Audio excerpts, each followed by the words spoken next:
আসসালামু আলাইকুম। উফ, দেখেন একটা কাজ করতে গেলে কত ধরনের যে সমস্যা হয়।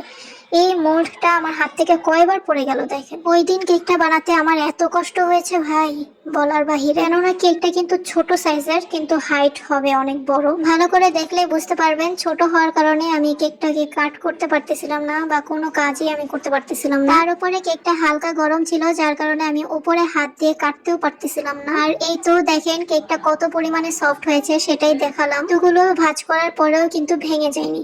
এই তো তারপরে দেখেন ক্রিম দেওয়ার পরেও কিন্তু আমি কেকটা ভালো মতন ফিনিশিং করতে পারতেছিলাম না, অনেক বেশি কষ্ট হচ্ছিল। একে তো বোর্ডটা নড়ছিল বারবার, তার উপরে কেকটাও হচ্ছে সরে সরে যাচ্ছিল। আমি কিন্তু নিচে কাপড় দিয়ে নিয়েছি, তারপরেও হচ্ছে এটার কাজ হচ্ছিল না। পরে একটু ভিজিয়ে নিলাম, দেখলাম ভালোই কাজ হচ্ছে, কিন্তু কেকটা হচ্ছে বোর্ড থেকে সরে যাচ্ছিল।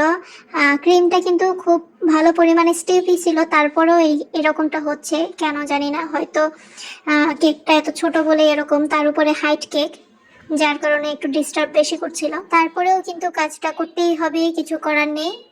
আমি ভালো মতন ফিনিশিং দিয়ে দিব। আর এতগুলো পরিমাণ চকলেট দিচ্ছে, এটা কিন্তু আমাদের regular chocolate flavour. Chocolate overloaded কেকে কিন্তু আরো বেশি চকলেট দেওয়া হয়, তখন কেকটা খেতেও অনেক বেশি চকলেটি চকলেটি লাগে। এই চকলেট ফ্লেভার কেকের অর্ডারটা কিন্তু আমি অনেকদিন পরে পেয়েছি। মাঝখানে যে কয়টা কেক দিয়েছি সবগুলোই কিন্তু ভ্যানিলা ফ্লেভারে ছিল, জানি না কেন জানি এই চকলেট ফ্লেভার এই মাঝখানে কেউ নেয়নি। কিন্তু এমনি অন্য টাইমে কিন্তু আমাদের পেজে এই চকলেট ফ্লেভারটা অনেক বেশি সেল হয়, মানে মোস্ট ডিমান্ডে একটা কেক এটা। আমরা কিন্তু ভ্যানিলা আর চকলেট ফ্লেভারের পাশাপাশি অন্যান্য সব ফ্লেভারও সেল করে থাকি।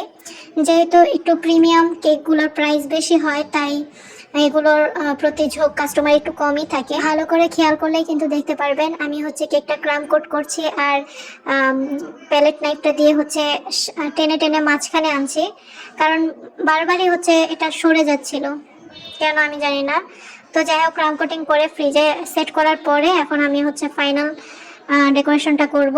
ফাইনাল ডেকোরেশনের সময় খুব বেশি সমস্যা হয়নি, কারণ এটা ফ্রিজে হচ্ছে সেট হয়ে গিয়েছিল, যার কারণে ভালো মতন এই ফিনিশিংটা দিতে পেরেছি। আর এই মুহূর্তে কিন্তু আমার ক্রিম শেষ হয়ে গিয়েছিল, মানে এইটুকুতেই আমার একদম শেষ। তো চেষ্টা করেছি এইটুকু ক্রিমের মধ্যেই ফিনিশিংটা করতে, তা না হলে আমার আবার কাজ করতে হবে।